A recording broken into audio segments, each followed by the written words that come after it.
Assalamualaikum guys, selamat datang ke SRTV.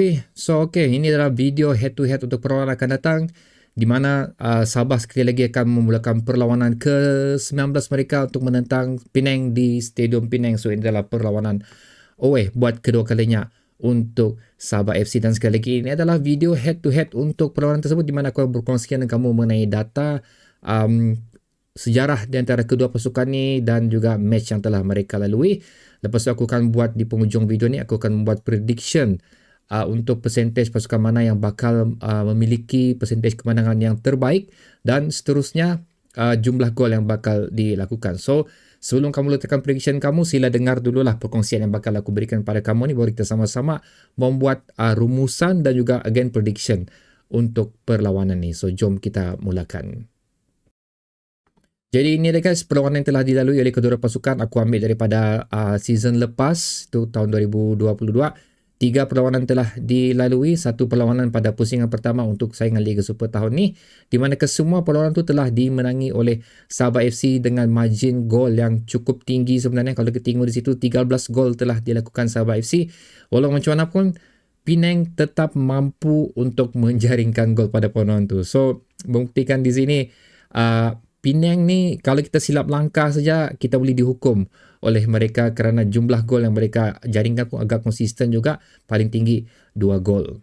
Dan seterusnya perlawanan yang telah kedua pasukan lalui, di mana sekarang nanti aku tengok kamu jadualnya, tapi apapun 5 perlawanan terakhir yang telah dilalui kedua pasukan, Sabah masih lagi mengungguli dari segi rekod kemenangan yang telah dilakukan oleh mereka, manakala Penang walaupun mencetak 2 kekalahan sama seperti Sabah FC, tapi mereka mendapat 2 seri dan 1 kemenangan, membuatkan gol yang telah dijaringkan oleh mereka adalah 22 gol dan telah bolos sebanyak 28 gol, manakala Sabah pula setakat ni telah menjaringkan sebanyak 41 gol dan bolos sebanyak bukan 234 tu guys, itu adalah 24 gol saja. Gila, berapa match lah tu.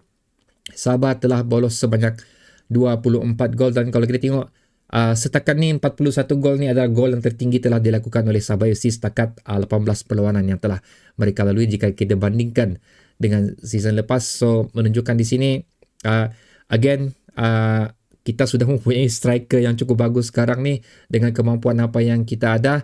Walaupun sebelum ni kita tidak ada striker, tapi kita masih mampu menjaringkan gol lah, itu yang cuba aku katakan. So, dengan adanya kehadiran Darren Lock dan juga Makado lagi menambahkan taring kita untuk menjaringkan gol. Dan ini yang telah aku janjikan tadi guys, kedudukan terkini untuk kedua pasukan, di mana Sabah sekarang berada tangga ke-5 dan juga Penang berada tangga ke-10. Ingin aku katakan kepada kamu, besok hari pada 29 hari bulan, video ini diadakan pada 28 pada 29 hari bulan nanti, perlawanan ke-18 untuk Kedah dan Pahang. So apa akan jadi pada perlawanan itu akan menentukan di mana kedudukan Sabah nanti untuk perlawanan ke-19 Sabah. Walaupun kita sudah habis perlawanan ke-19 nanti, tapi jeselah kita Kedah dan Pahang seri ataupun kalah pada perlawanan itu, kita akan berada, dan kita menang, kita akan berada di tangga ketiga. Tapi jangan dilupakan Kedah dan Pahang masih kurang 1 perlawanan, menunjukkan di sini bahawa kedudukan kita belum selesai, tapi apapun kemenangan perlu diambil daripada perlawanan ni. So guys, itu adalah sedikit perkongsian mengenai apa yang telah kedua pasukan lalui sepanjang sejarah mereka dan performance terkini mereka selepas 5 perlawanan terakhir yang telah mereka lalui. Ingin aku sentuh di sikit sini guys, ada benda yang menarik mengenai Penang FC ini sebenarnya, kerana rekod home mereka cukup bagus setakat 5 perlawanan terakhir yang telah mereka lakukan, di mana 17 mata telah mereka perolehi hasil daripada 5 perlawanan home mereka. Itu. Tapi apapun, perlu kita tengok juga perlawanan home mereka bukan yang 5 terakhir ini bukanlah melibatkan tim-tim yang besar, tapi tim yang kebanyakannya berada di bottom league. Tapi walau macam mana pun, di sini menunjukkan kubu mereka ni, iaitu Stadium Negeri, kalau aku silap nama dia, Stadium Penang ni adalah merupakan kubu yang terbaik untuk mereka hasil daripada rekod yang telah mereka lalui. Dikenakan lagi pasukan Penang yang bakal kita lawan ni, aku dah pasti sama ada boleh turun ataupun tidak. Ada 3 pemain terbaru telah mereka bawa masuk. Itu satu Kogelis Warren yang bagus betul. Yang satu lagi Al-Hafiz tu kalau kena silap yang dari Kedah. So aku tahu reputasi 2 pemain ni memang cukup bagus. Memang antara pemain yang menjadi tunjang utama juga dalam klub mereka sebelum ni. So jangan ambil rendah dengan pasukan Penang walaupun mereka berada di tangga ke 10. Again, untuk collection point mereka away, mereka berada tangga ke-7. Home mereka berada tangga ke-7. Untuk home punya point sebanyak 17 poin, dikenakan lagi dengan 3 pemain yang telah dibawa masuk untuk memperkuatkan lagi pasukan Penang. Manakala Sabah pula guys, yang aku sedikit risau sini, poin away yang telah dikutip oleh Sabah FC adalah 8 poin saja, di mana 5 perlawanan terakhir yang telah dilalui oleh Sabah away dicatatkan 3 kekalahan, 1 menang dan 1 seri. Okay. So ini benda yang kita kena tengok guys. Penang walaupun kedudukan ke-10 tapi dia orang punya home record cukup bagus. Sabah walau kuat pun kita tengok, walau macam nak meyakinkan lah hasil daripada perlawanan sebelum menentang Selangor tu. Tapi again, away di Selangor kalah dan away di Penang ni pun boleh menjadi satu masalah untuk kita juga. Sebenarnya dikenakan lagi guys, Sadil aku rasa tidak akan turun dalam perlawanan ni. So membuatkan jentera serangan kita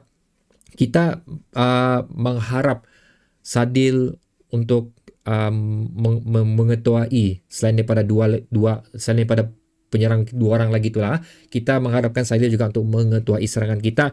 Dan Sadil adalah merupakan pemain yang setakat ni mempunyai assist yang cukup tinggi di dalam Sabah FC, dan beliau juga berkongsi jaringan jumlah gol yang sama dengan Pak Tisu, gol yang terbanyak, pemain yang terbanyak melakukan gol untuk Sabah FC. So, dengan tiadanya orang yang mampu untuk menjaringkan gol dan orang yang paling banyak membuat assist dalam pasukan kita untuk menentang Penang away ni, aku rasa akan menjadi satu tugas yang sukar untuk Sabah FC. Walau macam mana pun aku tak tahu sama ada Jilton akan turun pada perlawanan ni, sama ada Telmo akan ada dalam perlawanan ni, dan juga Sifu akan diturunkan pada perlawanan ni untuk mengisi tempat yang ditinggalkan oleh Sadil. Mungkin tak tahu, tapi sejauh mana impact mereka untuk meneruskan tanggungjawab Sadil pada perlawanan ini akan menjadi persoalan dia lah. So okay guys, prediction aku untuk video ni, aku akan meletakkan sebanyak 42% untuk Penang dan juga 58%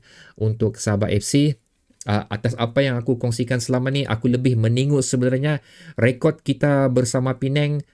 So far rekod kita menentang Penang baik home ataupun away berada dalam satu kedudukan yang cukup bagus, boleh dibawa bekalan untuk menentang Penang di stadium mereka sendiri. Walaupun aku katakan kita beraksi tanpa Sadil, tapi seperti mana aku katakan pada video sebelum ni, kalau kamu ada follow beberapa video aku sebelum ni, dengan ketiadaan Sadil, ada lagi individu yang kita boleh harapkan untuk menjana ataupun menggerakkan bahagian tengah ataupun serangan kita, iaitu Stu. Stu juga merupakan satu individu yang aku boleh berikan sandaran untuk membawa untuk mengemudi Sabah FC dalam perlawanan ini. Dan diharap juga beberapa pemain, 3 pemain import yang aku sebut tadi, boleh disenaraikan salah satu daripada ataupun salah 2 daripada mereka boleh diturunkan untuk menjadi starting 11 pada perlawanan ini. So jumlah gol yang bakal dilakukan guys, again tiada Sadil, tapi kita akan menang. So aku rasa tidak akan banyak gol yang akan dilakukan.